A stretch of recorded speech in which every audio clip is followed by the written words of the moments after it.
Did you know your credit card points and miles can lose value to inflation? Credit card companies often reduce the redemption value of your points and miles. Now imagine a credit card with rewards that can grow in value. With the Gemini credit card, you can earn Bitcoin or one of over 50 other cryptos instantly with no annual fee. Every swipe at the store or gas pump earns you instant rewards deposited straight to your account. Plus, sign up now for a $200 Bitcoin bonus to kickstart your rewards. Visit Gemini.com/card today. Check out the link in the description for more information on rates and fees. Again, if you're looking to invest in Bitcoin but don't know where to start, the Gemini credit card makes it easy. Hey, warmer from the low. Welcome to lovely Las Vegas for Coast to Coast Hoops with myself, Greg Hoops Peterson, now part of the VSiN Family Podcast. We've got an excellent podcast for you.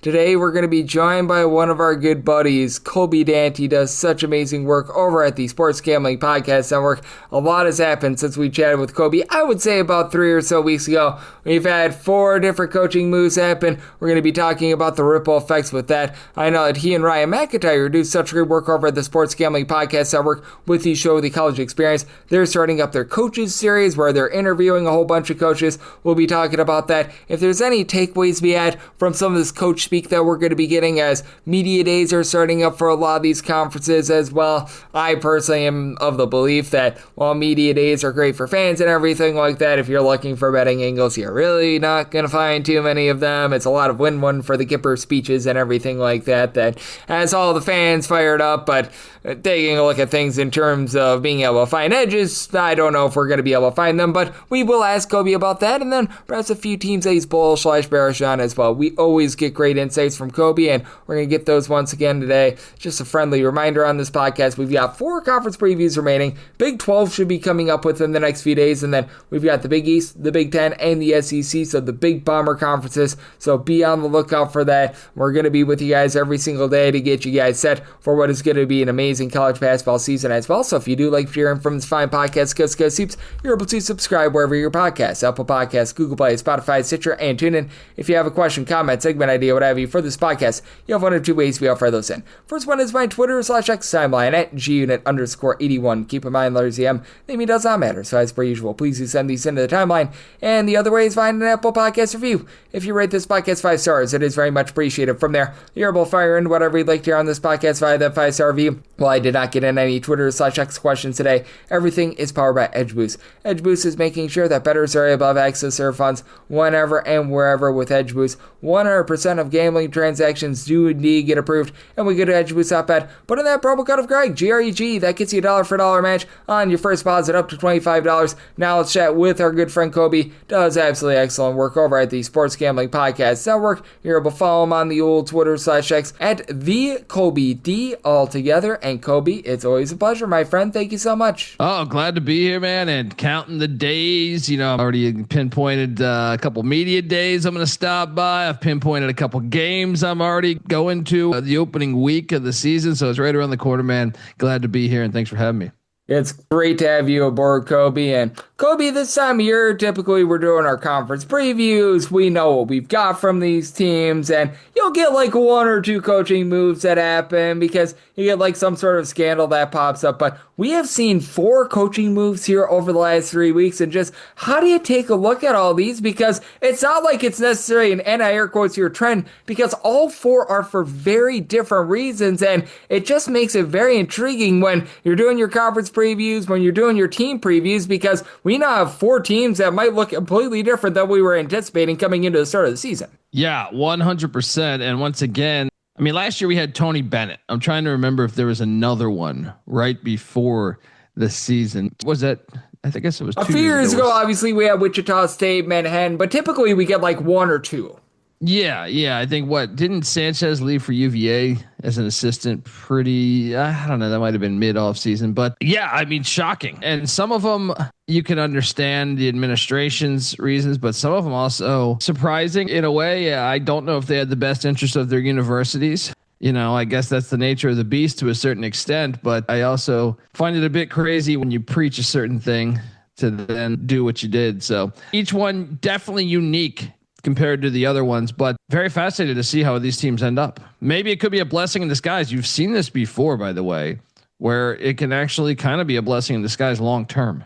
Yep, and for some of these schools, I don't necessarily think it's the worst situation. Like I mentioned the Wichita State ordeal. When they fired Greg Marshall, they actually made the NCAA tournament that year. But I look at some of these situations as well. The Cal State Bakersfield one is bad. Like, there's no going about that. When you're talking about the acts that the assistant coach of Mr. Mays is, that's the sort of thing that you don't want to be having happen in life in general. I don't care if it's a college basketball team.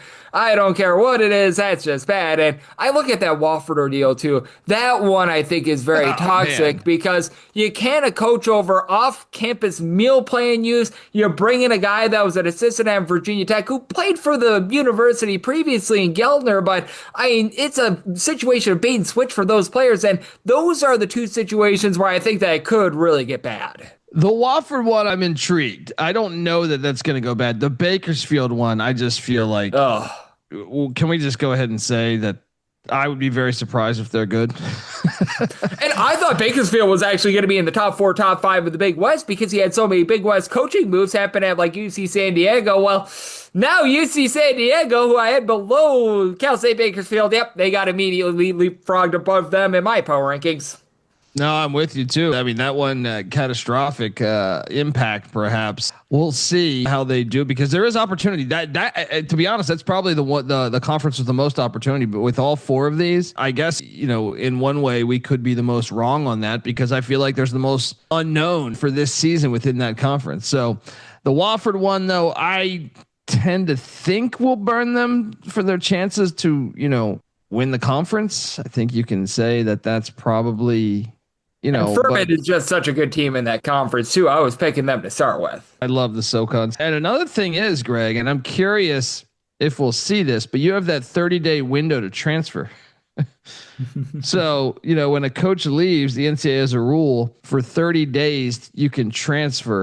You'll wonder for some of the better players on these teams if their phone rings, if another school, I know it's a little late in the cycle, but you still wonder. It would not surprise me. You've seen it before in football where a late transfer gets added. Maybe you have him as a walk-on. A big story in college football was Retzlaff, the BYU quarterback, basic left. He starts at Tulane now. And this news of him getting kicked out of BYU was in July and the season started in August. So you might still get something like that going right now, but it makes for fascinating, you wonder about all 4 of these teams. I know Auburn is set up pretty well, so you would think, well, their roster is pretty good, but you still wonder in-game management, especially I know, he can consult with his dad, but I still wonder, Stephen Pearl was the guy we've never seen be a head coach before. So I have my concerns. Yep, and I think that's so interesting that you bring up the Auburn ordeal. As joining me on the show, we do have Colby Dant of the Sports Gambling Podcast Network joining me right here on Coast to Coast Soups, because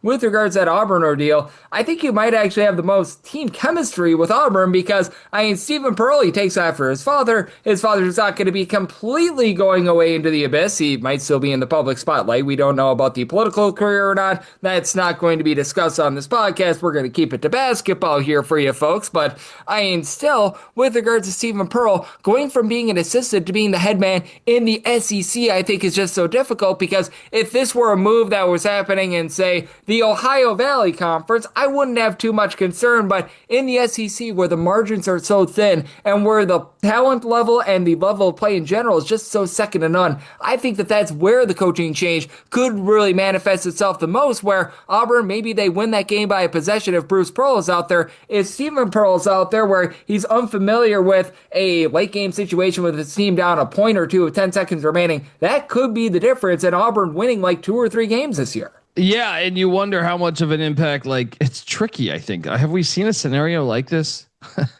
Davidson actually had the passing down. Davidson would be the one, right? That hasn't gone the best. I think that maybe Eddie Sutton way back in the day did that too, though. That's a good point. And that didn't work out the best. Yeah, that's what I'm saying. So I guess the thing here is you've seen so many legends over the years retire. And one of the things that, I remember talking to Jay Billis about how Duke's been with Shire and Coach K. Even though Shire's his guy, it's Coach K. You can walk around. He can do whatever pretty much on the university. I feel like he stayed away and he's let Shire do his thing. He shows up, I think, one game a year, and that's normally the Carolina game. But he's not there even in practices. I'm sure like his phone's, I'm sure if Shire had a question, he could pick it up and help. But from what I understand, he's kept it at a distance on purpose, out of respect for, not being a distraction. You wonder, this is even more different. That's your dad. So you wonder how hands-on Bruce will be, because in that video, in that ridiculous 15-minute video, hey, Bruce, you could have done that in 3 or 4 minutes, 15 minutes, but still you wonder, because he said he's still going to be living in Auburn, Alabama. He loves it here. His family loves it. And you just wonder, does that create a distraction for Steven as it goes through? We'll have to see. The roster still is talented, so I almost feel like you're bound to still be good. So you would probably set up that one as, I guess, okay, maybe they lose a couple more games because of the lack of head coaching experience. But at the same time, I feel like the roster's in pretty decent shape. Whereas some of the other ones, I'll tell you the one that's intriguing. I think the most intriguing one is the St. Joe's one, because you can make a case that they improved at the head coach. Well, I am right there with you, and I was actually just going to bring that up because, well, for one, to put a bow on the Auburn situation, I'm so glad that you brought up that Coach K has really been off hands with regards to Duke. And for John Shire, he doesn't have to see Coach K at Thanksgiving and Christmas. Stephen Pearl will have to see Bruce Pearl at Thanksgiving and Christmas. That is for sure. Either that or we've got something very, very strange happening there. And, well, that's probably not a great situation, to say the least. So I trust that they're going to be seeing each other at Thanksgiving and Christmas, but that's obviously a benefit. But I was about to say, the situation that I like the most out of those 4 coaching changes is that of St. Joe's. I want to talk about that with Colby on the flip side, and I know that Colby and also Ryan McIntyre also joins this podcast quite a bit. They do a great work over at the Sports Gambling Podcast Network. They do a great coaches series where they interview a bunch of coaches, and I'm going to ask Colby if there's any way to be able to extract some good information from what the coaches do tell us here in the preseason at media days and on interviews like theirs. We are going to be chatting about that next right here on Coast to Coast Hoops with myself, Greg Hoops Peterson, now a part of the Beats Family Podcast.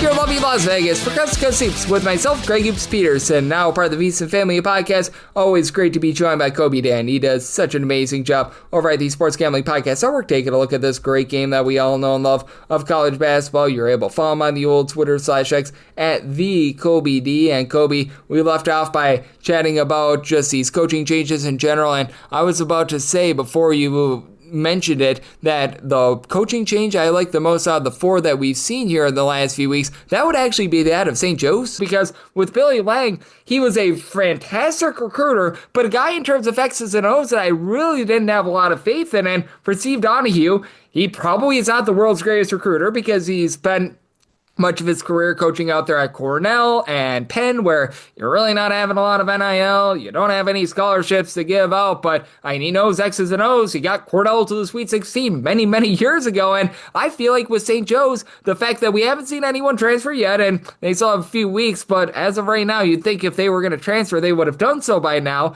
And they have a lot returning in an Atlantic 10 where the middle is always so tough, and the margins are so thin. I think that there is some upside here for St. Joe's this year, even though some people might be a little bit off put by the coaching move. And I actually think like part of the reason why he left is I think he read the tea leaves.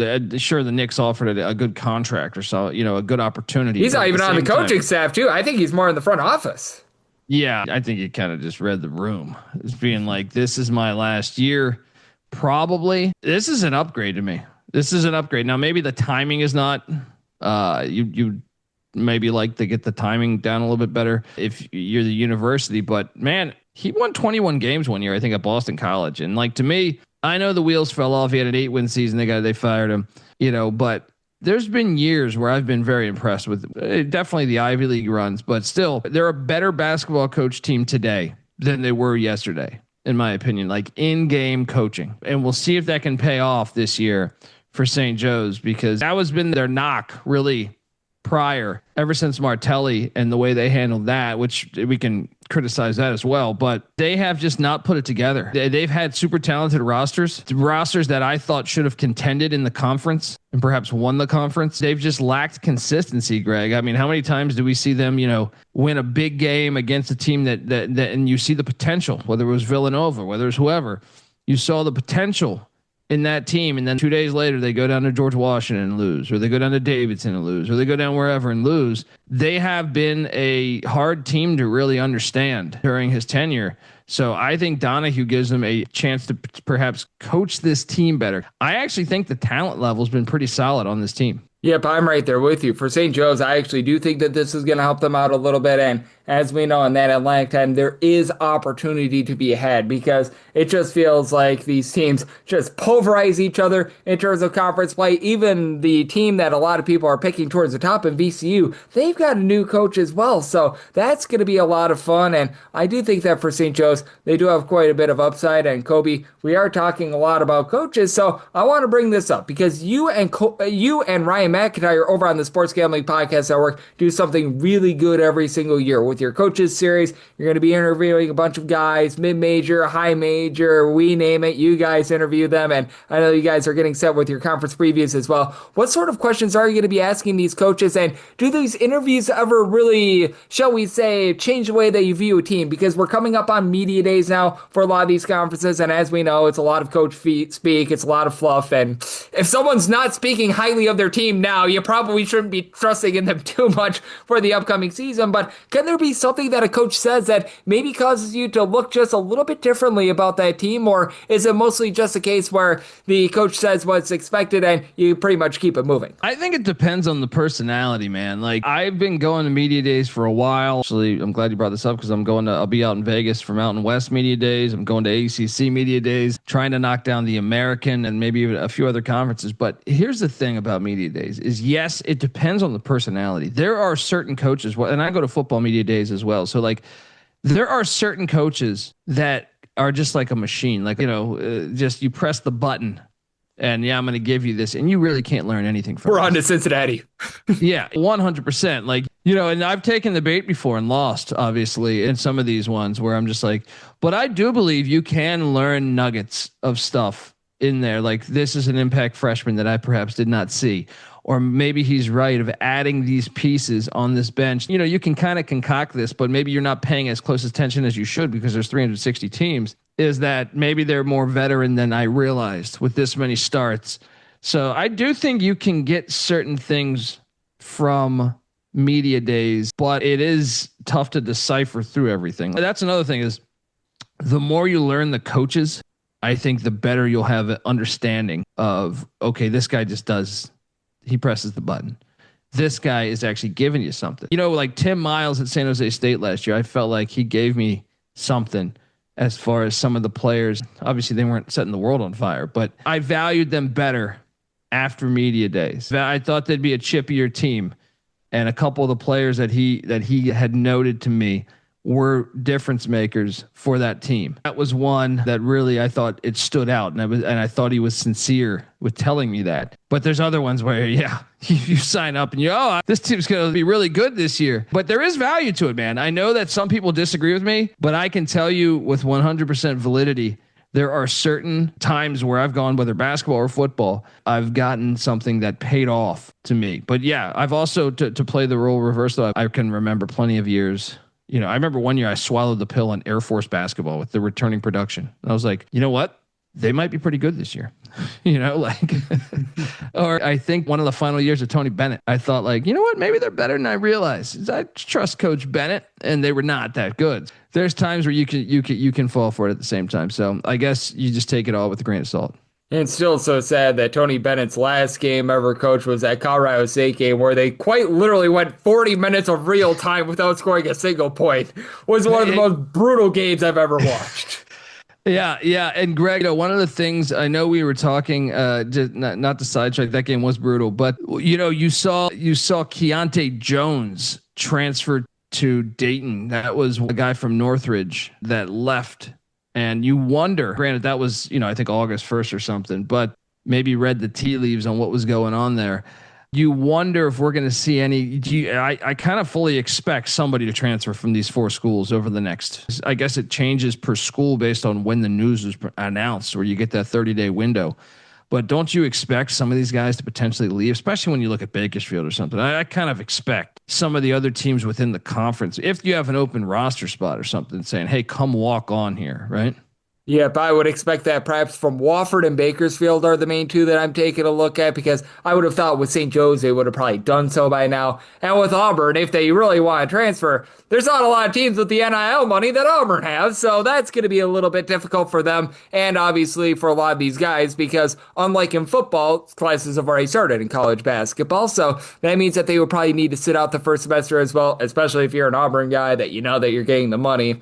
Yeah, it might be a little bit tough, but for the Wofford situations, along with the Bakersfield situations, I agree with you. I think that that's worth monitoring the next few weeks, and I know you and Ryan McIntyre are doing a great job of monitoring a little bit of everything. I just gave you guys a little bit of the, shall we say, trailer for the fact that you guys are going to be doing your coaches series over the next few weeks. I know you guys are doing some great conference previews and so much more, and more than just college basketball, you guys are doing a great job on the college football front as well. So, Colby, let the good people at home know it's all on tap for you and how people can follow along on social media and other platforms. Oh, thank you, Greg, man. Appreciate it. Yeah, I mean, right now, college football experience, we cover every game in the FBS and FCS, and we do the same with basketball. We cover every single Division I basketball game. You get our picks and analysis, and right now we're hitting, preseason episodes, also coaching, firing, I guess coaching hires, just like you, but we also have the Coach's Corner where we interview certain coaches that we can get. Probably got about 35 of those lined up, I think. And then obviously we'll be at media days recording other stuff. So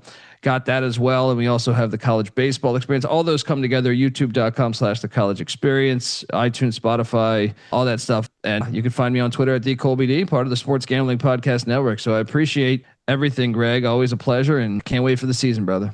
Absolutely. We are now less than 5 full weeks away from the start of college basketball. It's getting here sooner and sooner. And hey, they're giving us some nice appetizers before the start of the college basketball season as well. And Kobe, he's doing a great job of locking in on it all. So big thanks to Kobe for joining me on Coast to Coast Hoops, now part of the VSiN Family podcast. And if you do like what you're hearing from this fine podcast, Coast to Coast Hoops, you're able to subscribe wherever your podcasts, Apple Podcasts, Google Play, Spotify, Stitcher, and TuneIn. If you have a question, comment, segment idea, what have you for this podcast, you have one of two ways we all fire those in. First one is my Twitter/X timeline at @GUnit_81. Keep in mind, there's name does not matter, so as per usual, please do send these into the timeline. And the other way is find an Apple Podcast review. If you rate this podcast 5 stars, it is very much appreciated. From there, you're able to fire in whatever you'd like to hear on this podcast via that 5-star review.